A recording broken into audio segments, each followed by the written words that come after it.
Bonjour à tous, aujourd'hui j'irai travailler avec Mathieu, informaticien industriel. Salut Mathieu. Salut. Tu vas bien? Très bien.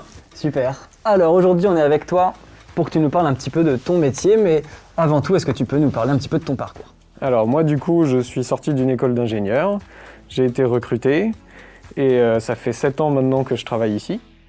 Donc à l'origine c'était pas forcément mon objectif quand j'ai étudié la programmation. Je m'orientais un petit peu vers les jeux vidéo ou des choses un petit peu plus sexy pour un étudiant.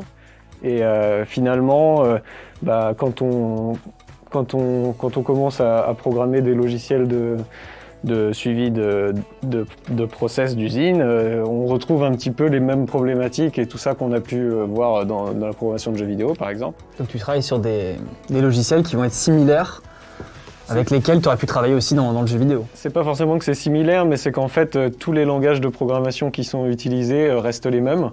Donc on travaille principalement ici sur du C#, sur du Java, d'autres langages de temps en temps en fonction des besoins. Je travaille aussi sur des logiciels plus propriétaires, propres un petit peu à notre métier, comme Wonderware ou Cooks. Voilà. Et donc tu l'utilises à des fins différentes. Quel serait un projet type par exemple dans cette entreprise? Typiquement, en fait, on va faire des logiciels pour du suivi de production. Donc les usines ont des besoins d'agrandissement, d'évolution, ou voire même c'est la construction d'une nouvelle usine. Dans ces cas-là, on va avoir d'abord une phase d'analyse avec un déplacement sur site.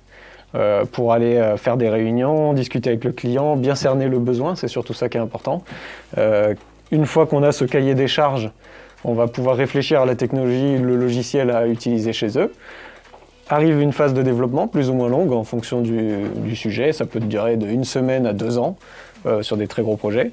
Et puis après, une fois qu'on a fini le développement, on va avoir toute une phase de mise en service chez eux, donc encore une fois avec un déplacement.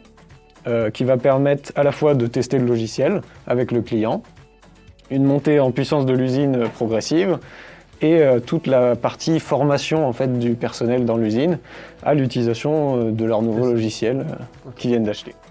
Super, merci beaucoup Mathieu. De Passe rien. une bonne journée. Bonne journée.